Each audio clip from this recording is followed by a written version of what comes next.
ഒരിക്കലും വിവാദമാവാൻ പറ്റാത്ത കാര്യമാണ്. ഒരു എഞ്ചിനീയറിംഗ് കോളേജിലെ കുട്ടികൾ അവരുടെ ക്യാമ്പസിന് പുറത്ത് അവരൊരു മതപരമായ ക്ലാസ് നമ്മൾ വലിയ പ്രതീക്ഷയാണ്. കാരണം എന്തൊക്കെയാണ് ക്യാമ്പസിൽ നടക്കുന്നത്, അവിടെ ഒരു മതബോധം നൽകാൻ ആരെങ്കിലുമൊക്കെ ഉണ്ടായെങ്കിൽ എന്നാഗ്രഹിക്കാത്ത മാതാപിതാക്കൾ അവിടെ ഒരു ദീന് പഠിക്കാൻ ഒരു ക്ലാസ് അവിടെ വെച്ച സമയത്ത് എന്ത് ചോദിച്ചാൽ ആൺകുട്ടികളെയും പെൺകുട്ടികളെയും വേർതിരിക്കുന്ന ഒരു മറ കെട്ടി, ഒരു സാരി കെട്ടി.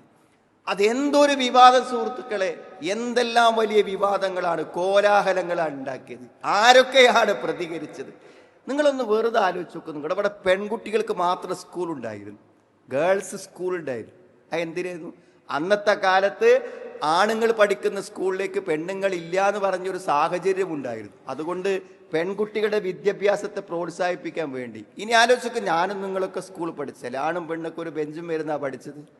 ആണും പെണ്ണും മാറിയിരിക്കുന്നത് പുതുമയാണത്രേ പുതിയ ലോകത്ത്. ആണും പെണ്ണും എന്താ വേറെ ഇരിക്കണം, ഇതൊന്നും ഇവിടെ ആരും ഇതുവരെ കണ്ടിട്ടില്ല. ആലോചിച്ച് നോക്ക് നിങ്ങൾ. പള്ളിക്ക് നമ്മളെങ്ങനെ ഇരിക്കണത്? നമ്മൾ ഈ ഫ്ലോറിൽ ഇരിക്കുന്നു, മുഖത്തെ ഫ്ലോർ സ്ത്രീകൾ ഇരിക്കുന്നു. എവിടെയാണ് ഇതില്ലാത്തത്? വിവാഹത്തിന് പോകുമ്പോൾ ഡൈനിങ് ഹാള് വേറെ കണ്ടിട്ടില്ലേ? ഈ ആളുകളൊന്നും ഒരു കല്യാണത്തിന് പോകാത്ത ആൾക്കാരാണ്. പള്ളിയിൽ പോയില്ല എന്ന് വിചാരിക്കുക, ഒരു വിവാഹത്തിൽ പങ്കെടുത്തിട്ടില്ല. മരിച്ച വീട്ടിലേക്ക് കയറി ചെല്ലുമ്പോൾ പോലും പെണ്ണുങ്ങൾക്ക് വേറെ വാതിലും വേറെ സ്ഥലവും നമ്മൾ നിശ്ചയിക്കാറുണ്ട്. എവിടെയാണ്? ബസ് കയറിയാൽ ആണുങ്ങളും പെണ്ണുങ്ങളും ഒരേ സ്ഥലത്താണ് ഇരിക്കുന്നത് സുഹൃത്തുക്കളെ. ഒരു പബ്ലിക് ടോയ്ലറ്റിൽ പോലും ആണിനില്ലേ പെണ്ണിനില്ലേ? എന്നിട്ട് എങ്ങനെയാണ് ഇത് അത്ഭുതമായി തോന്നിയത്? ഒരു ക്യാമ്പസിന്റെ ഒരു ഒഴിഞ്ഞ ഒരു സ്ഥലത്ത് ആണും പെണ്ണും ഒരു ഖുർആൻ ക്ലാസ് എടുക്കുമ്പോൾ ഒരു മറ കെട്ടിയത് ഇത്ര വലിയ മീഡിയകളൊക്കെ വിവാദമാക്കുമ്പോൾ ഇതിൻ്റെയൊക്കെ പിന്നിൽ അജണ്ടകളുണ്ട് സുഹൃത്തുക്കൾ.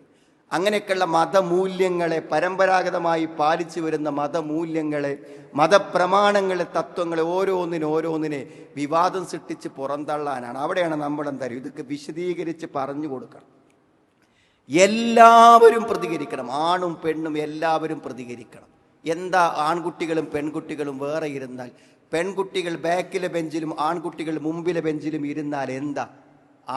സ്ത്രീകൾ പിന്നിലും ആണുങ്ങൾ പിന്നിൽ നിന്നും മാറി നിന്നാൽ എന്താ അവിടെ സംഭവിക്കണം? അതൊരാൾക്ക് ഇഷ്ടമാണെങ്കിൽ, അതൊരു മത നിയമമാണെങ്കിൽ അത് പാലിച്ചൂടെ?